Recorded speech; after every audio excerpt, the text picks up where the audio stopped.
वो शाम कुछ अलग थी। आसमान में हल्के बादल थे और हवा में एक अजीब सी उदासी घुली हुई थी। अयान चुपचाप पार्क की उसी बेंच पर बैठा था जहां कभी सारा उसके साथ हंसा करती थी।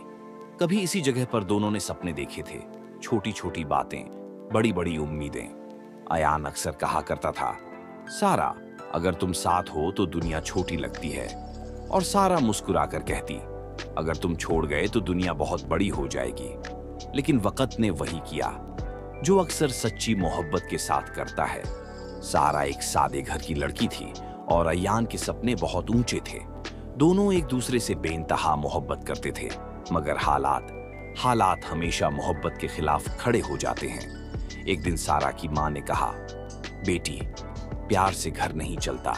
और पिता की खामोशी उस फैसले की गवाही बन गई। सारा ने अयान को बुलाया।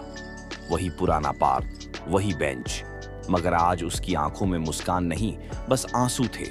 उसने कांपती आवाज में कहा, अयान, मुझे माफ कर दो। मेरे घर वाले नहीं मान रहे, मुझे किसी और से शादी करनी होगी। वो लम्हा अयान के लिए किसी कयामत से कम नहीं था। उसने हंसने की कोशिश की, मगर आवाज टूट गई।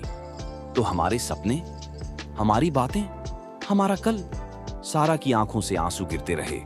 कुछ मोहब्बतें मुकम्मल नहीं होती, लेकिन वो झूठी भी नहीं होती। शादी का दिन आ गया। सारा दुल्हन बनी, लाल जोड़े में, मगर दिल सूना था। और अयान शहर छोड़ गया। साल बीत गए। एक दिन अयान को खबर मिली कि सारा बहुत बीमार है। दिल की बीमारी, शायद वही दिल जो अधूरी मोहब्बत का बोझ नहीं सह पाया। अयान अस्पताल पहुंचा। सारा ने उसे देखा, कमजोर सी मुस्कान के साथ। उसने धीरे से कहा, अयान, मैं हर रोज तुम्हें दुआओं में मांगती रही, मगर अल्लाह ने मुझे तुम्हारे पास नहीं, तुम्हारी यादों में रखा। अयान की आंखें भर आईं।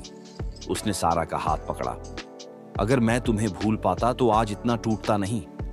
सारा ने आखिरी सांसों में कहा, शायद हम इस दुनिया में नहीं, लेकिन किसी और दुनिया में जरूर साथ होंगे।